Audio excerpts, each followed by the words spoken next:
চার্লসকে মারার জন্য। অনেক খোঁজাখুঁজি করার পরে জ্যাকেল জানতে পারে যে ডক্টর চার্লস বর্তমানে একটি প্রাইভেট আইল্যান্ডে অবস্থান করছে। সেই প্রাইভেট আইল্যান্ডটি ট্র্যাক করে জ্যাকেল এখানেই চলে আসে আর নদীর মধ্যে দাঁড়িয়ে থেকে মাছ ধরতে থাকা একটি বোটে উঠে পড়ে। তারপর সেই বোটে থাকা বৃদ্ধ একটি মানুষকে সে মেরে ফেলে, যেন সে এই বোটের মাধ্যমে সে হত্যাকাণ্ড ঘটাতে পারে। জ্যাকেল ডক্টর চার্লসের বাড়ি থেকে প্রায় 3-4 কিলোমিটার দূরে নদীর মধ্যে ওই বোট দিয়ে মাছ ধরার অভিনয় করতে থাকে আর সুযোগ বুঝে তার স্নাইপারের পার্টস গুলো একটা একটা করে তার বোটের উপরে সেট করতে থাকে সেই আইল্যান্ডের দিকে তাক করে। এমন সময় দেখা যায় ডক্টর চার্লস তার সিকিউরিটিদেরকে নিয়ে আইল্যান্ডের পানির মধ্যে নেমে যাচ্ছে সাঁতার কাটার জন্য।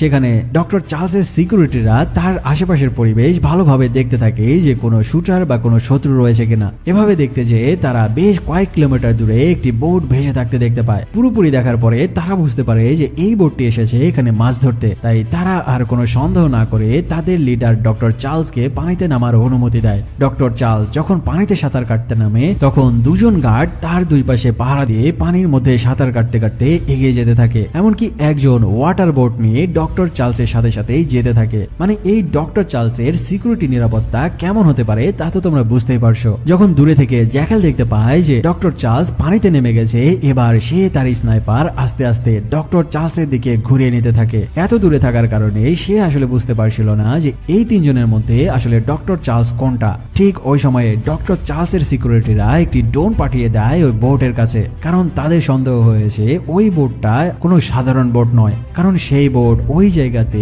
বিগত কয়েক ঘন্টা ধরে একই জায়গায় দাঁড়িয়ে রয়েছে। এই বোটের ওপরে এক ভয়ঙ্কর স্নাইপার তার স্নাইপার রাইফেল লোড করে নিয়ে বসে রয়েছে ডক্টর চার্লসকে হত্যা করার জন্য। সিকিউরিটিরা ডক্টর চার্লসের কাছে থাকা সেই সিকিউরিটিদেরকে এই ঘটনা জানিয়ে দিলে তারা দ্রুত ডক্টর চার্লসকে উপকূলের দিকে নিয়ে আসতে থাকে। সেই সাথে একজন সিকিউরিটি ডক্টর চার্লসকে তার অক্সিজেন মাস্ক খুলে দিয়ে পানির নিচে টেনে নিয়ে যেতে থাকে, কারণ তারা বুঝে গেছে ডক্টর চার্লস যদি একবার মাথা তুলে দাঁড়ায় তবে সেই স্নাইপারটি হেডশট দিয়ে তাদের বসের খুলি উড়িয়ে দেবে। ডক্টর চার্লসকে নিজের অক্সিজেন মাস্ক দেওয়ার কারণে সেই গার্ড পানির উপরে ভেসে ওঠে।